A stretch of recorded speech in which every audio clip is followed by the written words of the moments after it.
सुल्तान, ये रोटी तुम्हें ध्यान से ले जानी है। यदि आज भी तुम रोटी नहीं ले जा पाए तो तुम्हारे मालिक तुम पर बहुत ज़्यादा गुस्सा हो जाएंगे। सुल्तान खाने की पोटली को मुंह में दबाकर खेतों की तरफ चल पड़ता है। सुल्तान एक बहुत ही वफादार कुत्ता था, लेकिन अब वह बूढ़ा हो चुका था, जिसकी वजह से अब वह किसी भी जानवर से लड़ नहीं सकता था। जरा रुकिए बरखुरदार, छिप छिप कर कहाँ चले जा रहे हो? जरा पीछे मुड़कर भी तो देख लो, कुछ हमारा भी सेवा सत्कार कर दो। अरे भाई, मुझे तो लगता है ये आज फिर से कुछ स्वादिष्ट भोजन लेकर जा रहा है।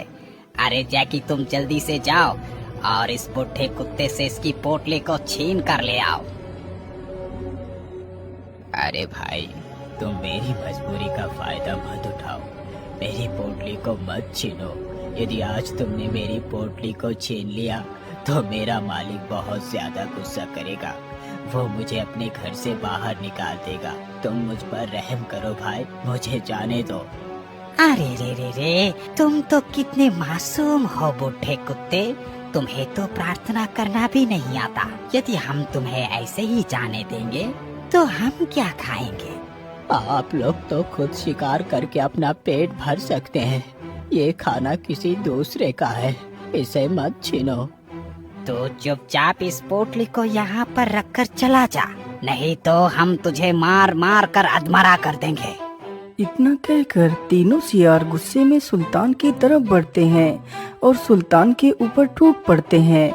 फिर उसकी खाने की पोटली को छीन लेते हैं और वहां से चले जाते हैं।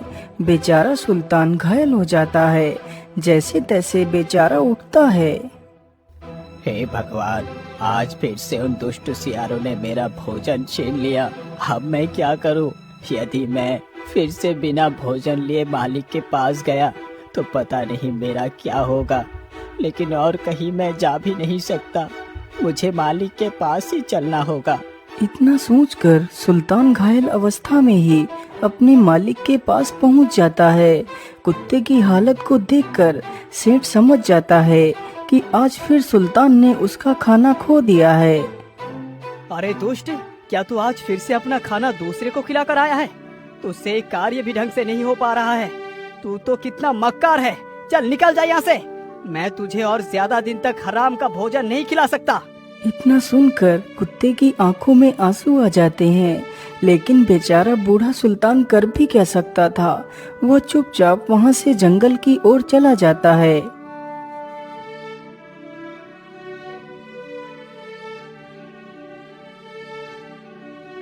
अजी, क्या हुआ?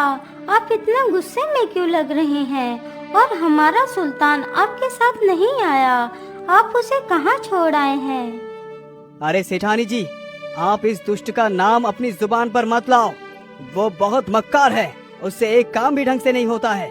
लेकिन जी, आप तो अच्छे से जानते हैं कि सुल्तान अब बूढ़ा हो चुका है।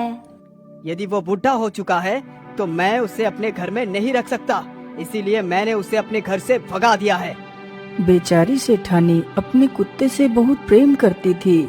वह नहीं चाहती थी कि उसका वफादार कुत्ता उससे दूर हो, लेकिन वह कर भी क्या सकती थी।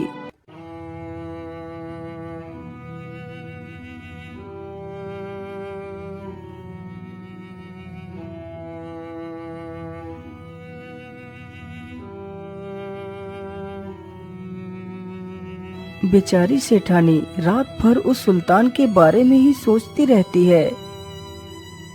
मैं ऐसा करती हूँ, कल सुबह ही सुल्तान को ढूंढने के लिए जाती हूँ।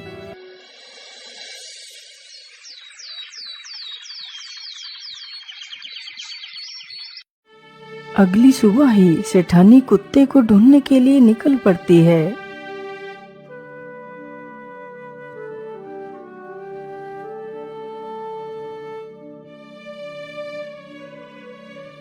हे भगवान, पता नहीं मेरा सुल्तान कहाँ चला गया। तभी सेठानी की नजर एक पेड़ पर पड़ती है। उसी पेड़ के नीचे सुल्तान बैठकर रो रहा था।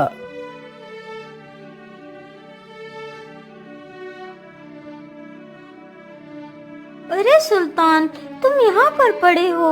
मैं तुम्हें पता नहीं कहाँ कहाँ ढूंढ रही थी। चलो मेरे साथ। सेठानी की यह बात सुनकर बेचारा सुल्तान अपनी मालकिन के पीछे पीछे चल देता है।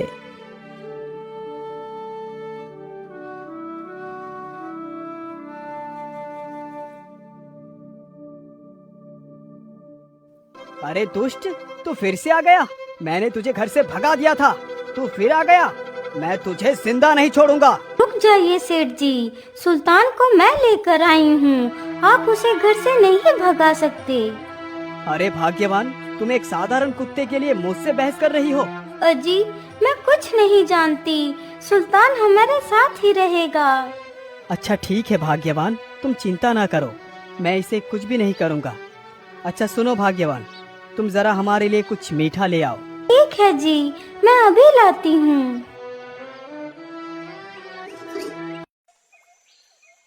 अरे शेर सिंह, तुम मेरी उस पुरानी वाली बंदूक को संभाल कर ले आना।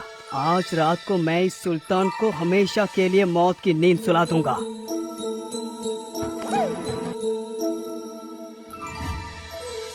हे भगवान, मैंने पूरे जीवन अपने मालिक की सेवा पूरी वफादारी से की है। क्या मेरा बूढ़ा होना ही मेरा गुनाह है? हे प्रभु, अब मैं क्या करूं? मैं ऐसा करता हूं, अपने मित्र भालू के पास चलकर सहायता मांगता हूं। ये सारी बातें सोचकर सुल्तान जंगल की तरफ चल देता है।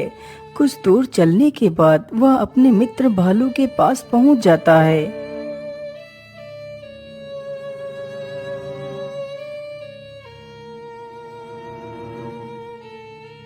अरे मित्र, क्या बात है? तुम इतने दुखी क्यों दिखाई पड़ रहे हो? मित्र, मैं तुम्हें क्या बताऊं, मैं बड़ी ही दुविधा में हूँ। फिर सुल्तान अपनी सारी कहानी उस भालू को सुनाता है। अरे भाई, तुम्हारा मालिक इतना निर्दयी कैसे हो सकता है? तुमने अपनी सारी जिंदगी अपनी मालिक के नाम कर दी, लेकिन तुम्हारे बुढ़ापे में उसने तुम्हें ही मारने तक की धमकी दे डाली। वाकई इंसान तो कितना निर्दयी होता है। मित्र, अब तो मेरा मालिक मुझे मार ही देगा, इसीलिए मित्र, मैं अंतिम बार फिर से वही शहद खाना चाहता हूँ जो तुमने मुझे पहली बार खिलाया था। अरे नहीं मित्र, तुम ये कैसी बात कर रहे हो? मैं तुम्हें शहद भी खिलाऊंगा मित्र, और तुम्हारी सहायता भी करूंगा। जैसा मैं कहता हूँ तुम वैसा ही करो। फिर भालू अपनी योजना उस कुत्ते के कान में बताता है। अच्छा ठीक है भाई, अब मैं चलता हूँ। इतना कहकर कुत्ता वहाँ से चला जाता है।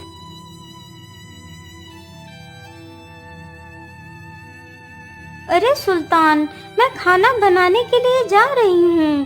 तुम वीर का ख्याल रखना। इतना बोलकर सेठानी घर के अंदर चली जाती है।